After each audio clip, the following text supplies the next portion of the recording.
Get a few media and tech stories to talk about right now. From earnings on the way, a report now from PUC, the Department of Justice's Antitrust Division, will support an injunction against the launch of sports streaming service Venu. Joining us right now is Rich Greenfield, LightShed Partners co-founder. Why don't we start with that story, sir? What do you think? Is it? Yeah, is that story. Is that over? That story came out last week. Look, I don't actually know what it means for Venu. I mean, it's being appealed to the circuit court. We'll see how that plays out. But Andrew, I think what's really important about this story, the fact that the DOJ is bothering to weigh in on this joint venture from Warner Brothers, Disney, and Fox, I think that is a pretty clear signal that these major media companies, at least under this administration, and I know that may change next Tuesday, but under this administration, the odds of major M&A, I mean, people talk about Warner Brothers merging with, Paramount and Skydance, or Warner Brothers merging with NBCU and Peacock. Like, hard to imagine any of that, isn't it? If the government's weighing in on a sports virtual cable distribution platform called Venu. And is your view, though, that if Trump wins, that all of this shifts, or no?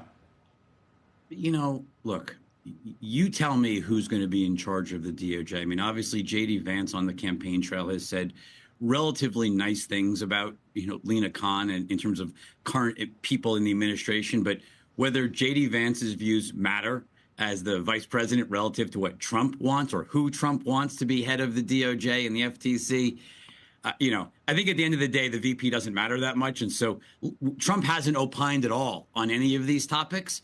And so I honestly don't know. Obviously, it sounds like he'll be more pro-consolidation. But again, he hasn't really liked a lot of the tech companies. He's made some negative comments about Google, and obviously he's made very negative comments about Meta. He doesn't really like news companies like yours, Andrew. So, whether he will allow any form of consolidation in the sector, I think is a big if. All right. Talk about stocks you like Reddit. We do. I think you can't turn on CNBC in the last several months, probably the last 12 months, right, and not hear about the AI wave and how much AI is transforming every industry in the world and the competitive arms race among all of the LLMs, whether it's, you're looking at Google, you're looking at OpenAI. I mean, this is an all-out arms race among multiple companies. Who's the clear winner? We think Reddit's a clear winner. Their data's becoming more valuable. Having actual real information, not AI information, but real information to train models on, to actually ferret information up within search, all forms of search as search transforms. We just see Reddit getting more and more valuable. And Reddit, unlike a lot of the other tech companies that I cover and look at, is at a much earlier stage. They really only became an ad business a few years ago. So they're at that $1 billion mark, sort of scaling the sweet part of that hockey stick curve over the next couple of years. How big it gets in 5, 6, 7 years, a lot still to be determined. But I think the next 12 to 18 months, we got really excited about this stock a few months ago. It's had a great run, but I think there's still a lot left as it becomes more and more important. Rich, in terms of the other media companies and the implications from what you saw of Netflix's report, I'm curious sort of how you see the cable unbundle taking place. I think there's bigger questions about where the bottom of the unbundling really is. Does it slow? Does it not? What do you think?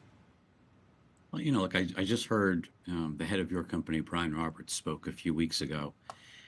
And he clearly has a view that Peacock is doing really well. Despite the losses, he is, really very confident in Peacock's future. You've got David Ellison taking over Paramount Plus. I don't think, he just hired Cindy Holland, who was one of the top executives at Netflix. There's no sign that Paramount Plus is calling it a day and giving up. And I think the reason the Ellison family wants Paramount is they want to build a massive streaming service, and hiring Cindy Holland is a pretty clear signal that they're playing. They're not just, saying, hey, we're going to merge this in with somebody else and give up. They're going to be aggressive. Where I'm going with this, Andrew, is it doesn't appear like anybody's giving up. Despite all the losses, despite all the challenges, everybody is still gunning streaming. And that makes for a pretty tough road ahead for linear TV. Cord cutting clearly getting worse. ESPN is set to go direct to consumer in September 2025. And so while streaming is certainly the future, the question that I think investors are really going to be focused on this quarter is just how bad is linear broadcast and cable television? Right. How fast can they cut cost? Well, so what's your base case? You know, when people say, there's 60, 65 million families or homes with cable these days, or classic legacy cable. What does that number look like to you in 12 months, 24 months, 5 years? What's your number? Well, you're losing, you're declining at, high single digits. So, let's just say if you were at 68 million, are you losing, 6+ million a year? I think that's sort of a reasonable base case. But again, Andrew, the hard part about making these forecasts is the content is getting better on streaming. You have all the streaming services up on the screen right now. All of those is where all the great content is. There's not, name a program outside of sports that you're like excited about watching on linear TV. And so, right here, baby, you're on it, my friend. But you're saying it's a self-fulfilling prophecy, Rich, is what you're saying. That's what I'm saying. You're making it happen. Like, you're literally destroying the golden goose, the cash cow of this industry, because you have to get into streaming. You feel that pressure. You want to be there, but you're making it worse. And so when you ask what's the bottom, I used to say the bottom was 40 to 45 million. But it's essentially everything is available direct to consumer, from ESPN to CNN. Like, there is nothing you can't get. The only company you can't get direct to consumer are Fox Sports, Fox News, the Fox Network. Every single thing else is available direct to consumer, and it's only getting worse. And so I think the bottom could actually be lower over time, just because everything you want to see you can get without paying for this $100+ a month bundle.